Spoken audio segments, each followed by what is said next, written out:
prudence et imprudence du croyant. C'est le thème que nous avons choisi pour approfondir la parole de Dieu en ce vendredi 20 octobre 2023. Dans la première lecture, on nous parle une fois de plus d'Abraham. Nous sommes toujours en train de lire l'épître aux Romains. Abraham, le père de croyants. L'auteur insiste sur le fait que cet homme devint juste, non par la pratique des œuvres, mais par la foi. Qui dit œuvre, dit mérite, dit orgueil. Il faut retenir ça très important. Pourquoi l'épître aux Romains et Paul en général, mais surtout dans l'épître aux Romains, insiste tant sur le salut par la foi et non par les œuvres? Parce que les enfants d'Israël à un certain moment, ils ont commencé à croire que ils vont acheter Dieu, ils vont acheter le ciel, ils vont acheter la vie avec leurs œuvres. Que la foi devient quelque chose de méritoire. Que ce n'est plus une grâce. Alors Saint Paul insiste sur ce fait-là. Ce n'est pas par les œuvres. Parce que même les œuvres là, que vous produisez dans votre vie, c'est une grâce de Dieu. Vous demandez à Dieu le matin de vous aider à fuir le péché. Et quand le soir vous avez fui le péché, vous n'avez pas de raison de vous enorgueillir. Vous devez au contraire être humble et recevoir cela comme un cadeau. Qu'as-tu que tu n'aies reçu? Et si tu l'as reçu, pourquoi t'enorgueillir? Comme je ne cesse de vous le dire, un drap sale, on peut l'utiliser juste pour se couvrir contre le froid. Mais on ne se vante pas d'avoir un drap sale. Donc les garçons célibataires qui sont ici, ils le savent pertinemment bien. Donc quand vous vous réveillez le matin, vous avez votre drap sale là, vous le pliez, vous le cachez quelque part. Mais la nuit, quand vous rentrez, vous le tirez de sa cachette et vous vous en couvrez. C'est ça notre justice. Notre sainteté peut nous aider à pouvoir vivre le fait que tu ne voles pas. Ça t'aide à ne pas être emprisonné. Ça t'aide. Le fait que tu ne sois pas impudique, ça t'aide à ne pas contracter certaines maladies vénériennes. C'est ça le drap qui te couvre du froid. Mais personne ne peut se vanter de ce drap-là parce qu'il est sale. La Bible dit que toute notre justice est un vêtement souillé. Alors tu ne peux pas sortir avec ce vêtement souillé, ce drap souillé là, tu te vantes. Oh, j'ai un drap, mon drap. Non, non, le drap est sale. Cache-le. Mais tu peux l'utiliser la nuit seul dans ta chambre pour te couvrir. Il peut t'aider. Même si par ailleurs, il risque à la longue de t'étouffer. Donc on n'a pas de raison de ça. Alors voilà, quand on parle des œuvres, c'est pour nous inviter à ne pas nous vanter des choses que nous faisons pour Dieu. C'est ça les œuvres. Il y a là l'idée de mérite et d'orgueil derrière. Hein? Parce que l'homme se vante d'être juste, se vante de prier, se vante d'offrir, se vante de prêcher. L'homme se vante de beaucoup de choses, se vante même de se confesser, se vante même d'être humble. L'homme se vante d'être humble. Il y a une radicalité impure qui est attachée au bien que l'homme fait. C'est pourquoi l'homme, même quand il fait le bien, il doit être humble. Parce que sa sainteté, c'est un vêtement souillé. Un drap sale dont on se couvre, mais dont on ne se vante pas. Qui dit œuvre, disais-je, dit mérite, orgueil. Qui dit foi, dit gratitude, dit humilité. Puisque nous sommes sauvés par la foi, nous devons être humbles. C'est-à-dire que ce n'est pas un dû, comme dit la première lecture, c'est une grâce. On n'a pas à s'en vanter. On n'achète pas le ciel à coup de bonnes œuvres, non. Le ciel nous est donné gratuitement. Et toute notre sainteté, toute notre vie devient une gratitude, une action de grâce. C'est ainsi que dans l'église catholique, le culte le plus grand s'appelle Eucharistéin. Eucharisto. C'est-à-dire, action de grâce. La messe, la célébration eucharistique. Nous venons dire merci à Dieu. Pour Jésus-Christ, le plus grand des dons, Dieu a tant aimé le monde qu'il a donné son Fils, unique afin que quiconque croit en lui ne périsse point, mais qu'il ait la vie éternelle. Nous venons à la messe pour dire merci à Dieu pour Jésus-Christ, pour le don de Jésus-Christ. Tu nous as donné ton Fils. Et puis, nous lui disons aussi merci pour les dons connexes. Pour ce que Jésus a apporté en nos vies. Pour ce que nous avons reçu de Dieu par Jésus-Christ. Donc ne viens pas à l'église, ne viens pas à la messe, ne viens pas à l'Eucharistie et ne rentre pas chez toi sans avoir rendu grâce. Ta messe est réussie si elle a été d'un bout à l'autre une action de grâce. Si tu es à la messe là, tout le temps tu ne fais que demander. Non, la messe doit être une action de grâce. Donc tu dois sentir que tu rends grâce. Oui, j'ai rendu grâce. Est-ce qu'aujourd'hui j'ai rendu grâce? Oui. À vrai dire, Abraham n'est pas un juste, mais plutôt un justifié. Quelqu'un qui a été fait juste. Il n'est pas un saint, mais un sanctifié. En ce sens qu'il n'a rien donné à ce Dieu qui lui a tout pardonné. Il n'a rien donné à Dieu qui lui a tout pardonné. La lecture revient sur Genèse 15, 6. Abraham eut confiance à l'Éternel qui le lui imputa à justice. Abraham crut en Yahweh et pour cela, Yahweh le regarda comme juste. Je donne différentes versions. Abraham eut la foi dans le Seigneur et pour cela, le Seigneur le considéra comme juste. Pour être un sanctifié, un justifié, on doit se convaincre que Dieu n'est dit ni ne fait rien au hasard. Nous voulons plaire à Dieu. La première chose qu'il attend de nous, c'est cette confiance qui précède et crée les œuvres. Les œuvres, c'est-à-dire l'observance des commandements, sont très importantes. Mais elles n'ont de valeur que si elles ont comme origine, comme socle, la foi en Dieu. Nous pouvons être des membres influents de l'Église, mais être mus.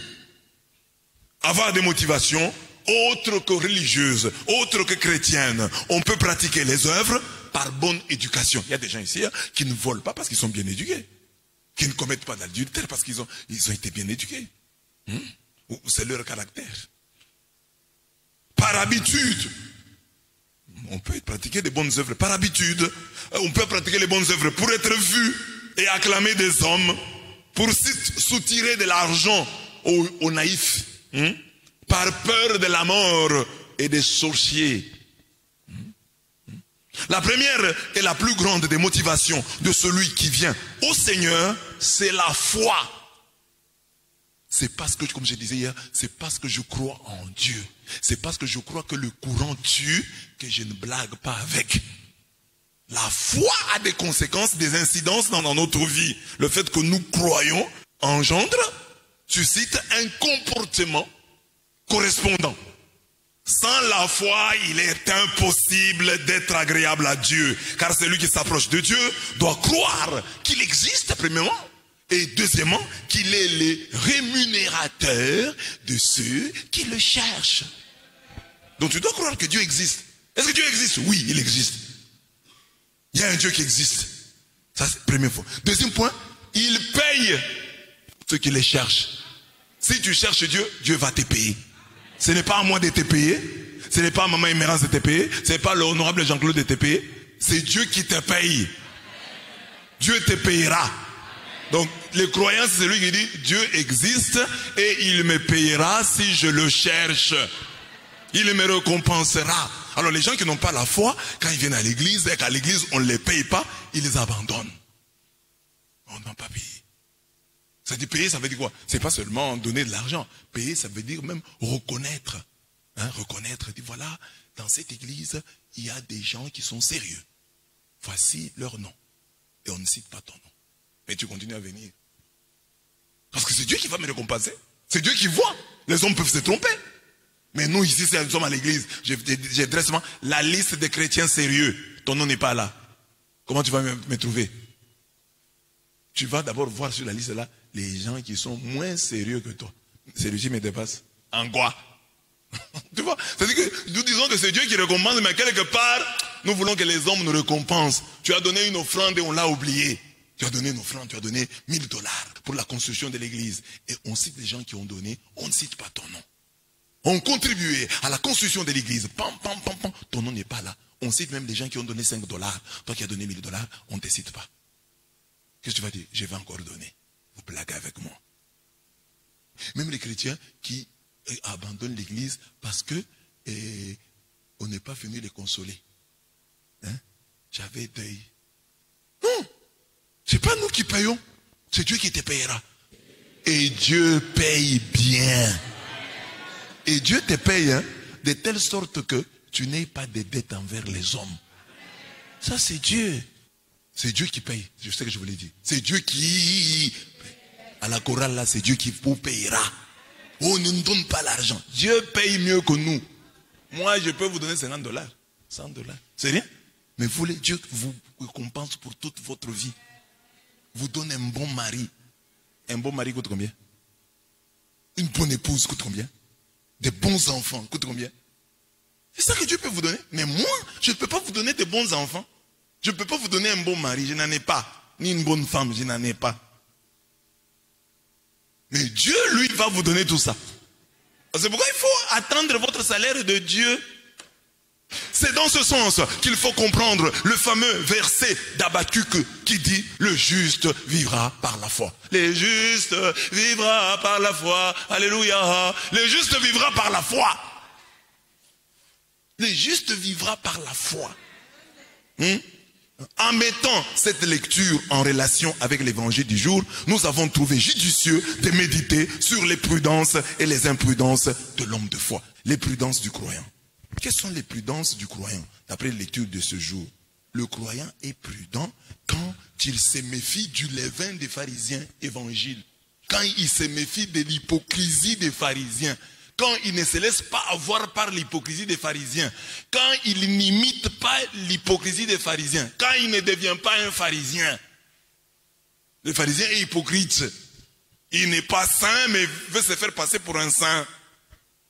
Et il est inhumain, intransigeant, dur, pour rien. Deuxième prudence. Ne pas avoir de cadavres dans son placard. Le chrétien prudent évite d'avoir des cadavres dans son placard. Un chrétien prudent n'a rien à cacher. Le chrétien prudent n'a pas de secrets. Les secrets du chrétien, c'est prière, aumône, jeûne, don. C'est ça que Jésus a dit, quand vous donnez l'aumône en secret, quand vous jeûnez en secret, quand vous priez en secret, quand vous donnez, que votre main gauche ne sache pas ce que fait votre main droite. Voilà les secrets du chrétien. Le chrétien n'a pas d'autres secrets. Comme les papas là qui refusent avec leur téléphone. J'ai mes secrets dedans. Papa, les seuls secrets du chrétien, c'est prière. Et des prières secrètes. Et des jeûnes secrets. Et des aumônes secrètes. Et des dons secrets. C'est ça le chrétien, les choses qu'il cache. Donc ma femme ne sait pas que j'ai donné de l'argent à tel. Ça je lui ai caché par humilité. Ma femme ne sait pas que j'ai fait telle offrande à l'église. Parce qu'Abraham n'a pas dit à Sarah, je vais offrir Isaac. C'est ça le secret. Je jeûne, mon mari ne sait pas. Je vous ai déjà dit ici, c'est vrai, il y a des prières que vous ne pouvez pas cacher, parce que vous devez prier en famille. Mais vous devez, comme mari, avoir aussi des prières secrètes. Votre femme ne sait pas que vous priez. Vous êtes sur le lit là, mais vous faites le rosaire. Maintenant, les imprudences. Les imprudences du chrétien, ce sont des saintes imprudences. Des bonnes imprudences. Espérer contre toute espérance comme Abraham, un centenaire qui croit qu'il peut avoir un enfant. Il croit en Dieu, il lui fait confiance. C'est Dieu l'a dit, quitte, il quitte. À 75 ans. Et il croit qu'il peut avoir un enfant. Quelle imprudence de croire qu'à 100 ans on peut avoir un enfant. Et puis, ne craindre que Dieu, c'est imprudent. Ne craindre que Dieu, c'est imprudent. Tu vas mourir. Jésus dit, ne craignez que celui qui tue. Il y a le corps et l'âme, qui après avoir tué le corps, jette dans la géhenne. Et toi tu vivrais, tu ne crains pas le gouverneur, tu ne crains pas le militaire. On dit ne craignez que Dieu, tu ne crains pas le militaire, mais tu vas mourir, il peut te tuer. C'est imprudent, mais une sainte imprudence. Prudence du chrétien, du croyant, c'est méfier du levain des pharisiens, ne pas avoir de cadavres dans son placard. Imprudence, espérer contre toute espérance et ne craindre que Dieu. Les prudences du croyant. La prudence est une vertu cardinale, c'est-à-dire une vertu charnière qui détermine les autres vertus. La prudence, c'est la sagesse qui nous dispose à discerner en toutes circonstances le véritable bien et à choisir les justes moyens de l'accomplir. C'est ça la prudence. Quel est le véritable bien? Quel est le véritable bien ici? Prudence. Véritable bien. C'est ça la prudence. le véritable bien et à choisir les justes moyens de l'accomplir. Voilà. Prudence. Se méfier du levain des pharisiens. Sur ces entrefaites, l'évangile, sur ces entrefaites, les gens s'étant rassemblés par milliers au point de se fouler les uns les autres, Jésus s'est mis à dire à ses disciples, avant tout, gardez-vous du levain des pharisiens, qui est l'hypocrisie. Un hypocrite joue un rôle. Il joue un rôle, c'est un acteur de théâtre, j'ai expliqué déjà. La foi en Dieu n'exclut pas la méfiance vis-à-vis du comportement de certains hommes qui ne sont gonflés que par l'hypocrisie, qui agit en eux comme le levain dans la pâte. Vous voyez, vous avez une petite quantité de farine, mais vous mettez le levain et la pâte lève, la pâte gonfle. C'est ça. C'est ça l'hypocrisie. Donc il n'a rien, il n'a pas de consistance, mais un peu de levain, un peu de prière. Donc, dans l'hypocrisie, il y a l'orgueil. Un peu de levain, un peu d'argent, un peu de prière, un peu de sacrifice, un peu de... le levain des pharisiens. Un peu de beauté. Un peu de relation. Un peu de... vimba. Un peu de... c'est le levain. Un peu de... et tu es orgueilleux. Les pharisiens se font passer pour bons alors que leurs cœurs sont éloignés de Dieu, alors que leurs cœurs sont mauvais. Les chrétiens doivent se garder d'adopter un comportement extérieur qui ne reflète pas la réalité intérieure de leur cœur. Ils ne doivent pas s'attacher à des détails de la vie chrétienne tout en négligeant le point le plus important. C'est un des traits de l'hypocrite. L'hypocrite néglige les grands points de la loi et il s'attache aux petits points. Il va négliger, il n'a pas l'amour en lui, mais il va se vanter de ne pas courir les jupons. Courir les jupons, c'est mauvais. Mais ça devait être aussi une des chambres de notre spiritualité. Pas toute notre spiritualité. Les chrétiens doivent se garder d'adopter un comportement extérieur qui ne reflète pas la réalité intérieure de leur cœur. Ils ne doivent pas s'attacher à des détails de la vie chrétienne tout en négligeant le point le plus important. L'hypocrite cherche plus à plaire aux hommes qu'à Dieu. Que les gens me reconnaissent, m'admirent. Il est obsédé par sa réputation. L'hypocrite est obsédé par sa réputation. Il adore ses rites, ses cérémonies, plus qu'il n'adore Dieu. Il recherche des responsabilités par amour du pouvoir, afin de contrôler les autres, et non pas par désir de les servir. Ce que Dieu pense de lui ne lui dit absolument rien, car il est plus préoccupé par l'opinion des hommes à laquelle il est entièrement soumis. Ce que Dieu pense de toi, je n'ai pas de problème. Moi, c'est ce que les hommes pensent de moi. Parce que Dieu lui voit tout. Alors comme Dieu voit tout, c'est à Dieu, c'est vis-à-vis de Dieu qu'on devait être très sérieux. Mais parfois, les gens, quelqu'un peut ne pas prier chez lui la nuit, peut ne pas prier chez lui le matin, mais il vient ici, il prie. Parce qu'ici, il y a beaucoup de gens, les gens le regardent. Si ici, à la prière, tu ne pries pas assez, les gens vont mal te considérer. Comme tout le monde prie, je prie aussi. Mais chez toi, à la maison, tu n'as aucune vie de prière.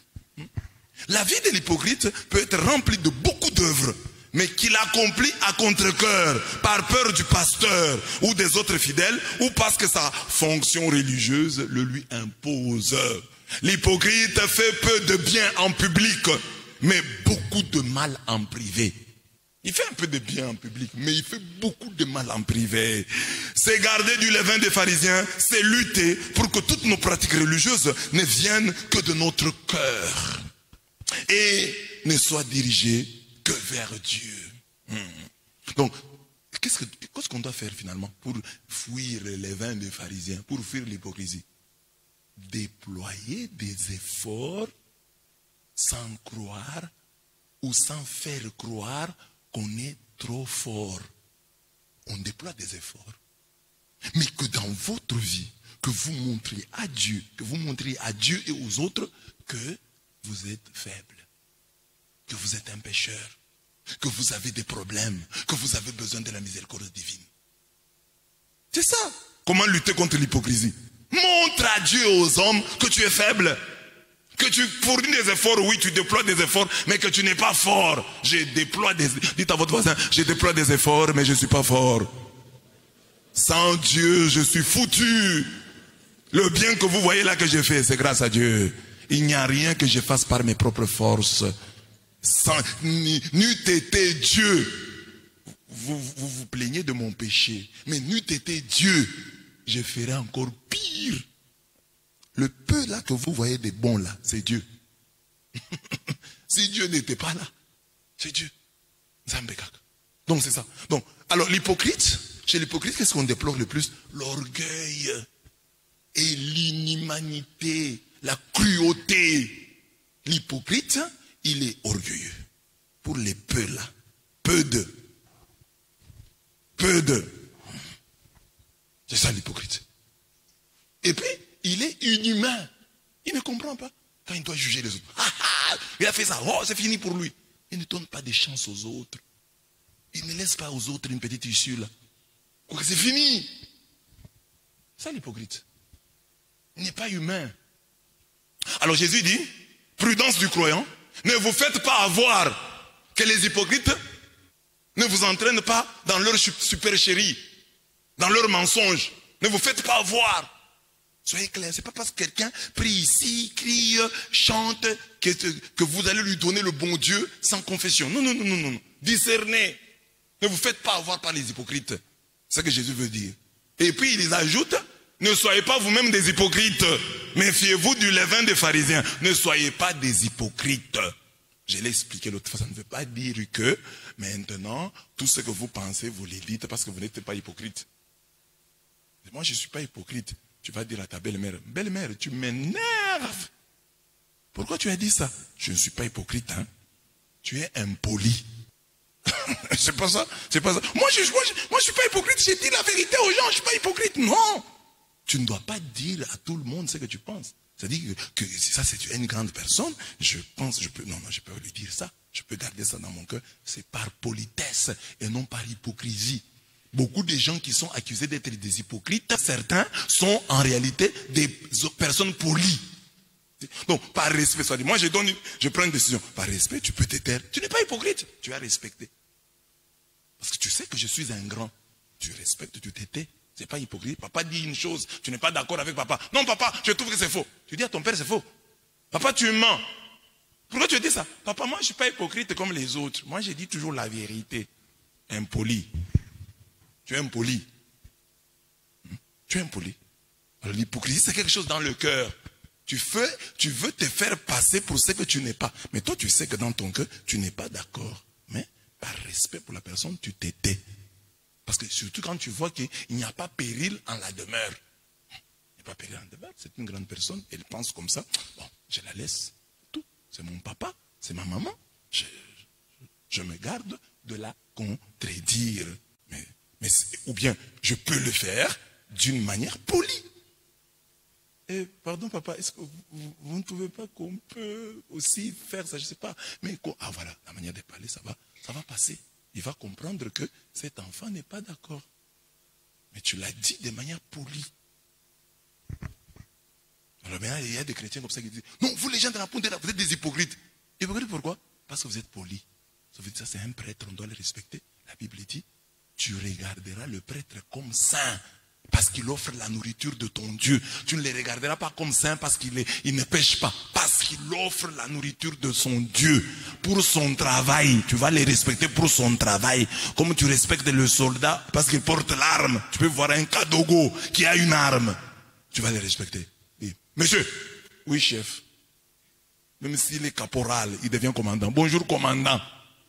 C'est comme ça que tu appelles les militaires. Hein? Tous les militaires pour toi sont des commandants. Bonjour commandant. Pas de cadavres dans le placard. Mes filles, vous qui êtes là, première chose, Dieu vous interdit d'être dans l'impudicité. Fouillez l'impudicité. Bon, si déjà vous êtes tombé dans l'impudicité, mais n'ajoutez pas un garçon qui vous filme, vous acceptez? Il va garder le secret? Vous n'allez pas vous chamailler? Il est Dieu. Et si vous vous chamaillez un jour, vous pensez vraiment qu'il va te protéger? Il est Joseph. Surtout les jeunes filles, là, quand je dis comme ça, ils trouvent que moi je suis vieux, je suis ringard, hein? Je suis un vieux dépassé. J'ai encadré des jeunes avant même de devenir prêtre. Les abbés Malanza ici, je les ai encadrés, j'étais encore jeune. Donc j'ai l'expérience dans l'encadrement des jeunes. Pas de cadavre dans le placard. Bien-aimés, mes sœurs, mes frères, commettre l'impudicité, c'est déjà très grave.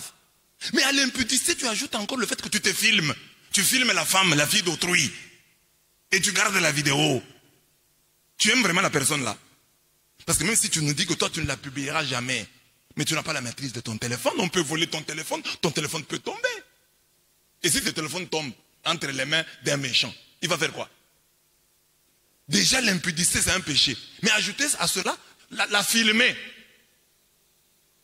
Et la garder. Et avoir 1, 2, 3, 4 vidéos. J'ai dit ça aux célibataires et aux jeunes. J'ai dit aussi aux maris. Parce que les mariés peuvent faire ça. Ah, moi, c'est ma femme. Mais c'est ta femme, mais c'est une vidéo que tu as. Tu ne sais pas. Un jour, on te vole le téléphone. On va te déverrouiller. Et quelqu'un commence à te faire des menaces. J'ai la vidéo de ta femme ici. Je vais mettre ça sur les réseaux sociaux. Envoie-moi 100 000 dollars. Papa, je n'ai pas 100 000, papa. Bon, 50 000. Avoir un cadavre dans le placard, c'est avoir dans sa vie quelque chose de grave à cacher. C'est une mauvaise chose que Jésus combat lorsque dans l'évangile de ce jour, il dit qu'il n'y a rien de caché qui ne doive être découvert, ni de secret qui ne doivent être connus. C'est pourquoi tout ce que vous aurez dit dans les ténèbres sera entendu dans la lumière. Et ce que vous aurez dit à l'oreille dans les chambres sera prêché sur les toits. Ah non, comment vous savez pas dire ça? On a dit ça, c'est que vous avez dit dans les chambres là, hein, sera prêché sur les toits. C'est ça, sur les toits. Je prêche ce qui a été dit dans les chambres. Les secrets du chrétien ne doivent pas se nommer péché. Ils doivent se nommer prière, jeûne, aumône, don. C'est ce que le Seigneur nous enseigne. Que ton aumône s'efface en secret. Et ton Père qui voit dans le secret te le rendra. Quand tu pries, entre dans ta chambre, ferme ta porte et prie ton Père qui est là dans le lieu secret. Et ton Père qui voit dans le secret te le rendra. Quand tu jeûnes, parfume ta tête et lave ton visage, afin de ne pas montrer aux hommes que tu jeûnes, mais à ton Père qui est là dans le lieu secret. Et ton Père qui voit dans le secret te le rendra. Matthieu 6, 3, 4, 6, 17 à 18. Sur les cadavres cachés dans les placards de nos vies, Abraham Lincoln, 1809-1865, a dit un jour, on peut tromper une partie du peuple tout le temps, et tout le peuple une partie du temps, mais on ne peut pas tromper tout le peuple tout le temps. On ne peut pas tromper tout le peuple tout le temps. Il y aura toujours un moment où on va vous attraper. Ces paroles nous invitent à lutter contre notre hypocrisie. Et la meilleure manière que nous avons pour éviter le grand déballage divin, c'est la confession. Confessons-nous. En effet, tout celui qui se confesse humblement et en vérité a déjà lui-même procédé à son propre déballage. Quand tu te confesses, tu t'es toi-même déballé. Et Dieu ne viendra pas te déballer parce que tu t'es déballé. C'est l'importance de la confession. La confession est une bonne chose même pour la vie présente. Quand tu te confesses, tu t'es déballé. Et en te déballant, tu empêches que Dieu te déballe. Toi-même, tu t'es déballé. Toi-même, tu t'es accusé. Toi-même, tu t'es exposé. Et Dieu ne va pas venir te le faire encore. Tout celui qui se confesse a déjà lui-même procédé à son propre déballage. À partir de ce moment-là, il est couvert par la miséricorde du Seigneur. Il y a donc du bonheur à se confesser. La première lecture chante ce bonheur en reprenant les paroles du psaume 32, 1 à 5. Heureux l'homme dont l'offense est enlevée et le péché couvert. Heureux celui à qui le Seigneur ne compte pas la faute et dont l'esprit ne triche pas. Tant que je me taisais, mon corps s'épuisait à grogner tous les jours. J'étais avoué mon péché, je n'ai pas couvert ma faute. J'ai dit, je confesserai mes offenses au Seigneur et toi tu as enlevé le poids de mon péché. À part la confession, il y a l'amour et la miséricorde qui nous éviteront le grand déballage. L'amour et la miséricorde. Ayez avant tout un amour constant les uns pour les autres, car l'amour couvre une multitude de péchés. Soyez plein d'amour. L'amour couvre. Si vous aimez les gens, le fait que vous aimez les gens, cet amour-là couvre une multitude de vos péchés. Car le jugement est sans miséricorde pour qui n'a pas fait miséricorde. Mais la miséricorde se moque du jugement. Si vous êtes miséricordieux, au jour du jugement, vous allez rire. Vous n'allez pas pleurer. Dieu va dire, non, toi, tu étais aussi miséricordieux envers les gens, alors je te pardonne, je te montre ma miséricorde. Ce n'est pas tout. Honorer son père, biologique et spirituel, nous exonère du grand déballage divin. Celui qui honore son père expie ses péchés. Donc quand tu honores ton père là, Dieu expie tes péchés. Dieu efface tes péchés. Compteur à zéro. Casier judiciaire vierge. Parce que tu honores ton père. Honorez votre père biologique, votre père spirituel. Et Dieu expiera vos péchés. Les imprudences du croyant. Si la prudence est une vertu cardinale, l'imprudence est un vice déplorable. Mais lorsqu'on croit en Dieu, on prend des risques et on commet des saintes imprudences. Plusieurs textes bibliques prêchent cette sainte imprudence. Parce que tu m'as vu, tu as cru. Bienheureux ceux qui croient sans avoir vu. Il est imprudent de croire sans avoir vu. Mais Jésus apprécie ceux qui croient sans avoir vu. Jette ton pain sur la face des eaux, car avec le temps, tu le retrouveras. Tu jettes le pain. Sur la face des eaux, tu le retrouves. Ecclésiaste 11:1. Tout ce que vous demanderez en priant, croyez que vous l'avez reçu et vous le verrez s'accomplir. Quelle imprudence. Parce que vous avez demandé, vous commencez à vous comporter comme si vous l'avez déjà reçu. C'est imprudent. Marc 11:24. Puisque la foi implique toujours des attentes et des espérances, croire c'est prendre des risques au nom de Dieu. Les vrais croyants ont toujours pris des risques pour leur Dieu. Josué prit le risque d'arrêter le soleil et la lune. Les gens étaient là, il dit soleil, arrête-toi, lune, arrête-toi. Mais si ça ne s'arrête pas, c'est ça la question que les prudents, selon le monde, auraient posée à Josué. Et si le soleil ne s'arrête pas, et si la lune ne s'arrête pas? Lui ne se pose pas cette question. Avec cette sainte imprudence, il arrête le soleil. Élie prit le risque de défier 450 prophètes de Baal. Amenez une vache, je vais amener une vache, vous priez, je prie. Le Dieu qui répondra par le feu, c'est lui le véritable Dieu. Quel risque si ton Dieu ne répond? Et puis il dit, vous commencez. Il commence, il échoue, il dit, moi maintenant je vais faire. Et il prend ce risque-là. On ne peut pas croire sans risque. On ne peut pas dire qu'on croit sans prendre des risques. On doit prendre des risques. Un chrétien doit prendre des risques. Dieu me protégera. Dieu marchera avec moi. Dieu me guidera. C'est un risque. Les gens vont te regarder. Ah, lui disait que Dieu allait le protéger. Où est Dieu pour le protéger? Le risque que tu as pris. Qui ne risque rien, n'a rien. Qui ne risque rien, n'est rien. Jésus prit le risque de dire à un homme décédé depuis 3 jours, Lazare, sort. Et s'il ne sortait pas?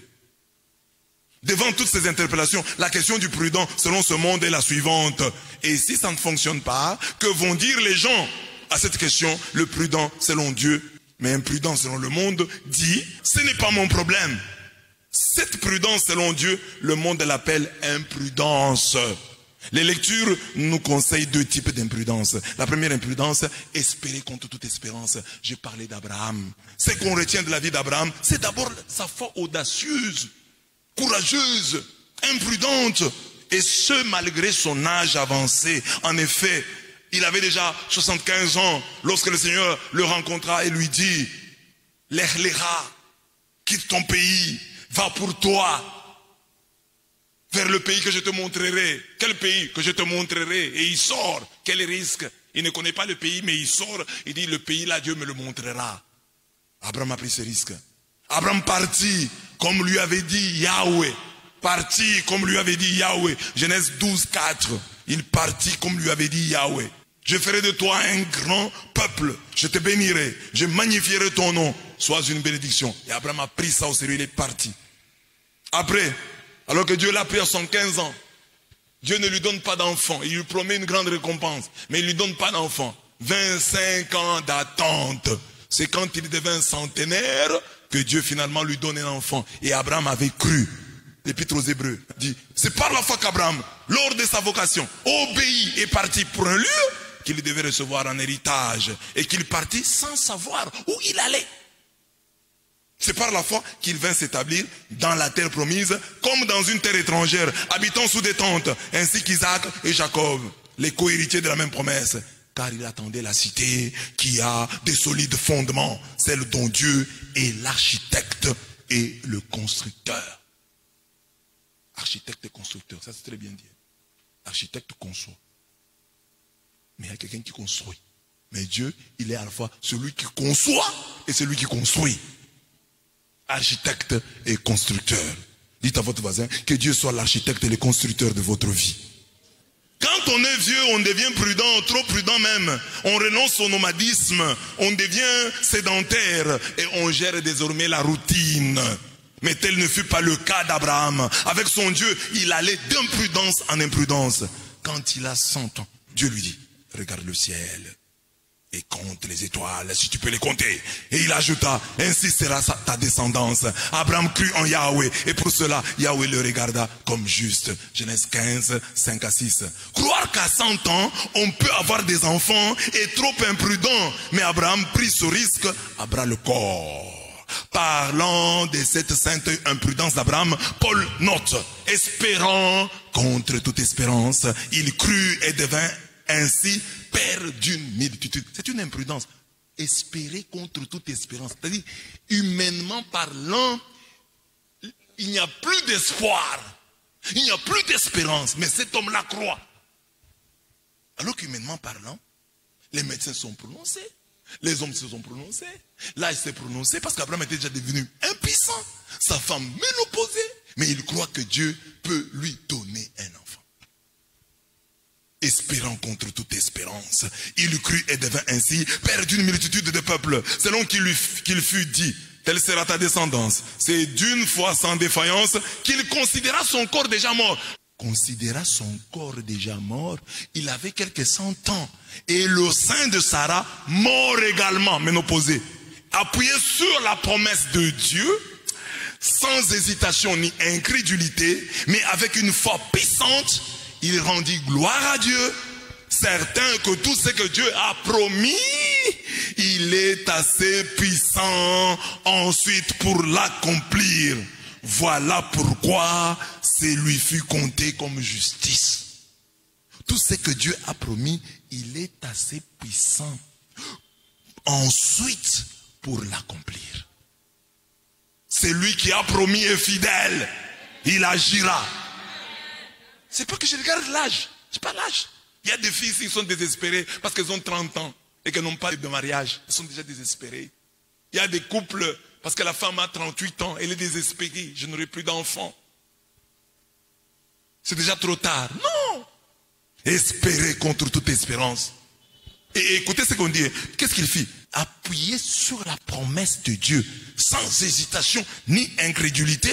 Mais avec une foi puissante, avec sa foi, non, avec une foi puissante, il rendit gloire à Dieu, certain que tout ce que Dieu a promis, il est assez puissant pour ensuite l'accomplir. Voilà pourquoi cela lui fut compté comme justice.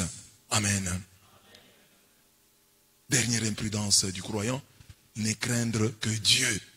Ne craignez que Dieu. Oh, mais je dois craindre celui-ci comme ça, il me donne l'argent. Je dois craindre celui-ci comme ça, il me donne tel avantage. Non, ne craignez que Dieu. C'est une imprudence. Une imprudence d'après le monde, mais qui est prudence d'après Dieu. Jésus nous recommande une autre imprudence qui peut nous garder du levain des pharisiens.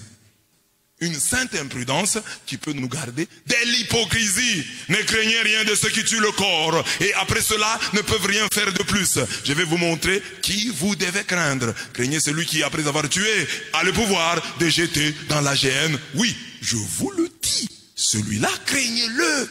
Ne vantons pas 5 passereaux pour 2 as.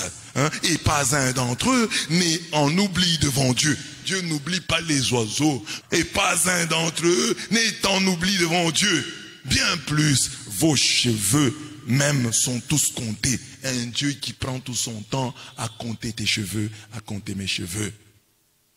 Soyez sans crainte, vous valez mieux qu'une multitude de passereaux. Pourquoi est-ce que Dieu compte nos cheveux? Pourquoi est-ce que la Bible dit que Dieu compte nos cheveux? C'est-à-dire que Dieu s'occupe des détails de notre vie. Il ne veut pas que nous perdions même un seul cheveu. Alors le Dieu qui ne veut pas que tu perdes un cheveu, va-t-il vouloir que tu perdes ta vie? Va-t-il vraiment t'abandonner? Il faut croire en ce Dieu. Dieu qui connaît le nombre de mes cheveux. Dieu qui compte mes cheveux. Tu ne m'abandonneras jamais. Amen. Ce texte peut être compris à 3 niveaux. Premier niveau, ne craignez pas les hommes et vous ne serez pas des hypocrites. C'est ça. C'est au service de cela. Parce que quand nous commençons à craindre les hommes sans craindre Dieu, nous devenons des hypocrites. Tu crains les hommes, nous sommes ici réunis, tu n'as pas envie de prier, mais tu te dépasses, tu pries quand même. Parce que sinon les gens vont mal interpréter. Tu vois, tu crains les hommes. Et tu vas chez toi à la maison, comme tu ne vois pas Dieu, Dieu est invisible, tu ne pries pas.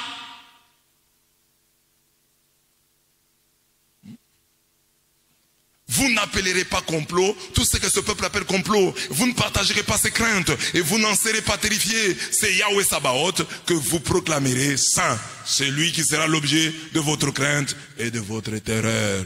Isaïe 8, 12 à 13. L'hypocrite craint les hommes visibles plus qu'il ne craint le Dieu invisible. Tu crains les hommes visibles. Et tu méprises le Dieu invisible. Tu n'es pas intelligent. Pour sauver ses relations avec les hommes, il est prêt à gâcher celles qui les lient à Dieu. Quelqu'un peut? On se moque de Jésus. Tu es là. Quelqu'un dit un mauvais commentaire sur Jésus. Toi, tu es là, tu ris. Pour que ce monsieur-là, bon, tu restes en bon terme avec lui, tu ris. Et après, tu as des problèmes avec Jésus. Le véritable homme de foi craint le Dieu invisible plus qu'il ne craint les hommes visibles. Le vrai croyant est un homme libre qui peut accepter d'avoir des problèmes avec le monde entier pourvu qu'il fasse la joie de son Dieu. Il peut sacrifier sa réputation pour sauver son frère au nom de Jésus. Tu peux sacrifier sa réputation? Tu peux sacrifier ta réputation pour sauver les gens. Ah, moi je suis un chrétien. Oh, moi je suis un papa, père de famille, je ne peux pas transporter une fille sur ma moto. Mais la fille ici est malade. Papa transporte. Non, moi je suis un chrétien. Maintenant si on me voit, si on va dire à ma femme que j'ai transporté une autre femme sur ma moto, ma femme va dire quoi? Je ne peux pas faire ça. Ah, mais la fille meurt. Transporte la fille. Que ta réputation soit détruite. Mais toi dans ton cœur tu sais que tu n'as pas de problèmes. Ta femme peut en faire un problème, c'est son problème. Les femmes font des problèmes pour tout. Il y a même des femmes, je vous ai déjà dit ici, il y a des femmes qui posent la question à leur mari, pourquoi est-ce que ta maman est de sexe féminin? Elle est jalouse de sa belle-mère. Elle se demande, mais pourquoi ma belle-mère est une femme? Elle soupçonne même son mari avec sa mère. Comment il collabore bien comme ça? Est-ce que ce n'est pas sa femme? Il y a des mamans là, elle dort, elle rêve que son mari sort avec une autre femme, elle en fait un problème le matin. Comme j'ai rêvé, ça doit être vrai. Dis-moi avec qui tu sors. J'ai déjà prêché ici à mes filles. Les hommes que vous voyez ici n'aiment pas les femmes trop jalouses. Donc il faut introduire ça dans vos têtes. Parce que vous êtes des filles là, tu as un garçon, je suis très jalouse. Et tu lui fais des scènes de jalousie, là, tu crées des problèmes. Il va se fatiguer, va te chasser. Donc il ne faut pas dire, ah ma femme va penser. S'il y a une vie à sauver, bien entendu, j'ai toujours prêché ici, quand une fille, par exemple de la paroisse ici, veut demander de l'argent à l'honorable, elle doit passer par maman Micheline. Tu veux demander de l'argent au DG Aimé, tu passes par maman Salomé. C'est comme ça qu'on fait. Mais toi, tu vas seulement, le mari d'autrui. Bonjour papa, papa Tridon. Est-ce que je peux avoir $20? Maintenant, il te donne. Et sa femme vient apprendre. Et il t'a donné 3 fois. Ce sont des problèmes. Donc normalement, une fille, quand elle a besoin de l'argent, elle demande à la femme. Et la femme parle à son mari donne, la femme donne. Et puis les filles qui demandent l'argent aux hommes là, sont des filles très dangereuses. Et puis une fille comme ça débarque seule, vers 18 h. Elle vient demander les minérales. Ça, c'est pas une fille sérieuse. Une fille ne demande pas. À une fille, on demande. Ah, je te vois ce jour-ci, tu n'étudies pas. Ah oui, mon père. Tu sais quoi? Non, je n'ai pas des fraises. Ah, voilà. Maintenant, on t'aide. Ça, c'est très bien. Mais pas toi, tu commences à écrire des messages aux gens. Bonjour, papa honorable. c'est moi la fille, là, je porte toujours une robe rouge comme ça. Et puis les papas de l'église, j'ai toujours dit, les papas de l'église qui nous cachent ces choses, ce sont des papas qui ont caché des cadavres dans leur placard. Un papa, un vrai papa de l'église, lorsqu'une fille ou un garçon de l'église lui demande de l'argent, m'informe. C'est pour éviter que les enfants, nous nous formions des voleurs. Parce que le même argent qui te demande, toi, ils viennent me demander aussi. Alors nous allons lui donner l'argent de maître Jacques, l'argent du curé, l'argent de l'honorable. Et il devient riche. Donc, le sens de Luc 12, 4, 7, ne craignez pas ceux qui tuent le corps et après cela ne peuvent rien faire. Signifie, ne craignez ni les sorciers diurnes, c'est-à-dire les politiciens, les jaloux, les haineux, hein, ni les sorciers nocturnes, les véritables sorciers, là, les sorciers métaphysiques. Hein. Voici comment aujourd'hui, même j'étais établi comme ville fortifiée, colonne de fer et rempart de bronze devant tout le pays, les rois de Juda, ses princes, ses prêtres et le peuple du pays. Ils lutteront contre toi, mais ne pourront rien contre toi, car je suis avec toi, oracle de Yahweh, pour te délivrer. Jérémie 1, 18 à 19. Dieu est l'audace des croyants, puisqu'il se donne la peine de compter nos cheveux et de veiller sur chacun d'eux. Nous n'avons pas à trembler devant les sorciers. Dites Amen. Quand on craint ces sorciers, on est obligé de leur faire des courbettes pour obtenir d'eux quelques miettes, alors que notre cœur ne les supporte pas. Quand on ne craint que le Seigneur et qu'on respecte les hommes, on peut paraître imprudent, mais c'est une imprudence prudente qui paye toujours. C'est comme à la maison, je vous ai toujours dit, vous avez un enfant qui avoue qu'il est sorcier, ou un parent, un adulte qui avoue qu'il est sorcier. Ne les prenez pas trop au sérieux. Il peut vous avouer sa sorcellerie pour vous faire souffrir davantage. Parce que quand il était un sorcier caché, vous étiez à l'aise, vous étiez tranquille. Mais il a vu que, en ne se dénonçant pas, il vous donne la paix. Maintenant, il veut vous voler même la paix là. Alors il se dénonce. Je suis un sorcier. Et les chrétiens commettent l'erreur maintenant de faire de lui leur informateur. Alors, voilà, tu es sorcier, hein? Vous allez avec qui? Il commence à citer les gens. Et tu as amené quoi dans la sorcellerie? Oh, j'ai amené les sous-vêtements de ma grande sœur. La grande sœur se fâche et gifle. Maintenant, après l'avoir frappé. Maintenant, comment on peut récupérer ça? Non, je vais tenter d'aller récupérer demain. Tu vas les récupérer demain? Mais merci. Le matin. Tu as récupéré? Non, on a refusé avec eux. Il est devenu roi, c'est lui qui vous contrôle maintenant. Or, il faut l'ignorer. Il faut prier en l'ignorant. Je vous ai dit ma foi, moi, des séminaristes de première théologie, venus du Katanga. Venu du Katanga, je suis allé en stage. Alors, j'étais déjà en deuxième. Je rentre. Mon beau-frère qui est déjà décédé vient me voir à l'Okalaba. Et il me dit que ma grande soeur est allée dans un groupe de prière, on lui a posé les mains, elle est tombée. Et mon cousin, qui était déjà décédé, Kalonji, parlait en elle. Et Kalonji a dit, c'est moi qui la tiens. Ton nom c'est qui? C'est Kalonji. Tu fais quoi ici? Je la tiens. Alors là, en lui posant des questions, Kalonji a dit que même Blaise là, c'est moi qui l'ai fait renvoyer du séminaire. Même là où il est parti, il ne sera pas prêtre. Moi, j'étais en deuxième, première théologie, je me rappelle même plus bien. Entré en première théologie ou deuxième. Alors, j'ai seulement ri. J'ai dit, moi, Kalonji m'a attrapé.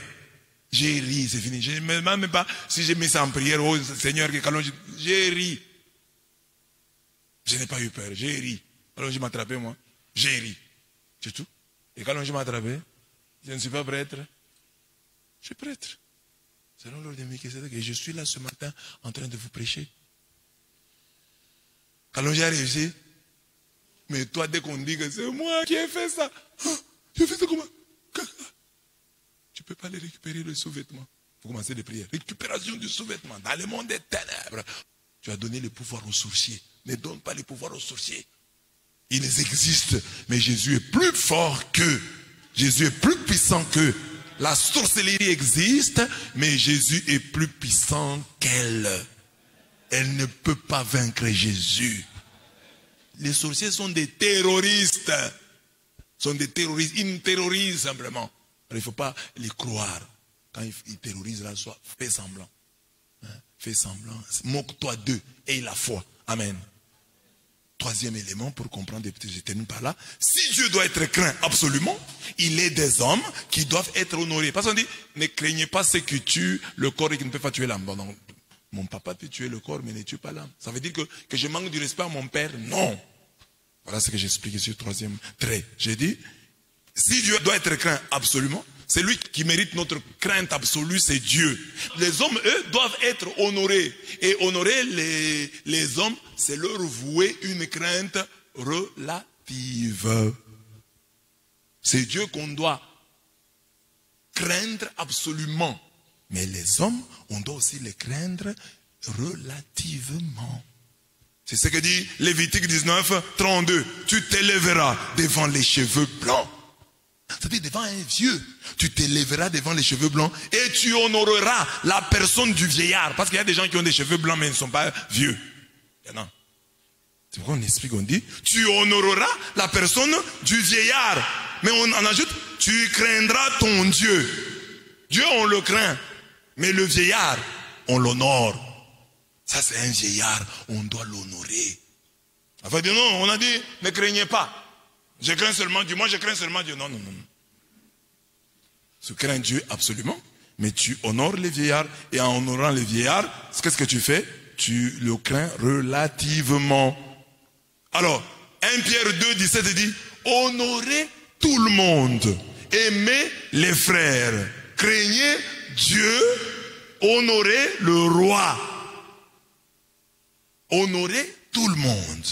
Honorez le roi. Aimez les frères. Craignez Dieu. Si c'est Dieu qu'on doit craindre, alors on doit honorer le roi. On doit honorer tout le monde. Et le premier texte a dit, les vieillards, c'est lui qui est plus âgé que toi, tu dois l'honorer. Il y a donc une crainte des hommes qui est salvatrice. Ceux qui pêchent, reprends-les devant tous. Parce que les gens disent, ah, mais il a dit ça devant tout le monde. La Bible me donne le droit. Ceux qui pêchent, reprends-les devant tous. Donc normalement la Bible me donne le droit. Si je vois que maman Émérance pêche, que je la reprenne devant tous. Afin que les autres aussi éprouvent de la crainte. Quand je vais faire ça, je dis, ah! Et surtout les gens qui sont élevés en dignité. Les gens qui sont des modèles. Pourquoi on doit les reprendre devant tous? Pour que les autres craignent. Ah! Celui-là qui est si généreux avec la paroisse. Celui-là qui est présent à toutes les prières. Mais l'abbé se montre très sévère envers lui comme ça. Et nous? Ah, donc il faut se respecter ici. C'est ça qu'on dit. Afin que les autres aussi éprouvent de la crainte. Il y a une crainte à l'église qui, sans faire de nous des hypocrites, mais nous aide à ne pas pécher. Si tu fais ça, mais je ne vais pas dire ça. Ah, tu peux craindre. Et tu peux vivre un mois. J'ai déjà prêché ici, il y a beaucoup de jeunes qui ont été tentés et qui se sont arrêtés au portillon du péché, simplement en se disant, et si monsieur l'abbé l'apprenait? Seulement ça. Ça t'aide quand même à résister même un jour. Au moins tu n'as pas péché. Même si tes motivations ne sont pas pures, au moins tu n'as pas péché. C'est pourquoi il faut être ici à la paroisse. C'est pourquoi il faut être à la paroisse. Dans une paroisse où on te surveille quand même. Dans une paroisse où on te connaît. Quand tu vas dans une paroisse où tu es anonyme, tu es libre, tu peux faire tout ce que tu veux. Mais ici on te connaît. Il y a des chrétiens ici, quand ils ont des problèmes avec des gens à l'extérieur, ces gens-là viennent les accuser auprès de moi. Tout le monde sait que ce papa est de l'Ampoundé. Il ne paye pas la dette. Allez voir son curé. Les gens viennent, monsieur l'abbé curé, est-ce que vous connaissez papa tel? Je dis oui, je connais. Il a ma dette. Il ne veut pas payer. J'appelle le papa. Papa, vous avez la dette. Oui, mais ça je vais payer. Ah, ça te protège. Tu vas dire prochainement, il ne faut pas qu'on me cite. On m'a déjà cité une fois chez l'abbé, qu'on me cite pas une deuxième fois. Ça t'aide à tenir. C'est pourquoi aussi, on vous demande d'avoir un seul confesseur. Parce que si vous m'avez, par exemple, moi comme confesseur, vous êtes venu aujourd'hui auprès de Dieu, j'ai volé. Je vous ai donné l'absolution. Que Dieu Tout-Puissant vous pardonne. Le jour suivant, si vous avez envie de voler, vous allez hésiter. Que je vole encore pour aller dire à mon confesseur que j'ai volé. Au moins ça vous aide à ne pas voler. Moi je vous prêche ici, j'ai dit, tous les moyens sont bons tant qu'il vous évite le péché. Si la confession auprès d'un seul confesseur peut vous aider à éviter le péché, pratiquez-la. Si le fait d'être ici à la paroisse où vous avez un pasteur sévère, regardant, donc quand tu vis dans une communauté comme celle-ci, comment tu peux contrôler? On te suit, on te suit. Et c'est pourquoi vous voyez beaucoup de gens, ils fuient notre communauté ici. Oh, il y a de longs enseignements. C'est faux. Tu vois, les papas, certains papas, les papas des aventuriers n'aiment pas. Ils envoient ici leurs femmes et ils vont faire leur vie. Amen. Je conclue avec ça. Je dis, le dernier point nous a parlé de la crainte. Ne craindre que Dieu. Mais je termine en disant qu'il y a une crainte salvatrice. C'est celle dont nous parle 1 Timothée 5,20. Ceux qui pêchent, reprends-les devant tous, afin que les autres aussi éprouvent de la crainte. Vous qui êtes des chrétiens avec un court évangile, oh, on ne doit pas faire des remarques, le pasteur ne doit pas faire des remarques aux gens en public. Le texte est là. On dit ceux qui pêchent, reprends-les devant tous, afin que les autres éprouvent de la crainte. Il y a une crainte dans la communauté qui peut t'aider à éviter le péché. Parce que tu vis dans une communauté où on reprend les gens devant tous. Si ça peut t'aider, même une fois, même 2 fois, à échapper au mal, c'est une bonne chose. Sois content, sois heureux, sois contente, sois heureuse d'être dans une telle communauté. Dans ma communauté, si je pêche, on risque de me reprendre devant tous, afin que les autres éprouvent aussi de la crainte. Alors j'ai aussi la crainte qu'on peut me reprendre devant tous, comme on l'a fait pour tel et pour tel. C'est bon. Je redonne encore cet exemple. Il y a des jeunes ici qui évitent certaines choses, même des papas, parce que simplement ils sont de cette paroisse. Le curé l'apprendra. On ne sait pas comment il va réagir. Alors mes bien-aimés, voilà notre enseignement de ce jour. Prudence et imprudence du croyant. On prêche pour que tu prennes des décisions. La prédication, c'est pour que tu puisses prendre des décisions. Prends donc la décision qui va te sauver, toi et ta famille. Amen.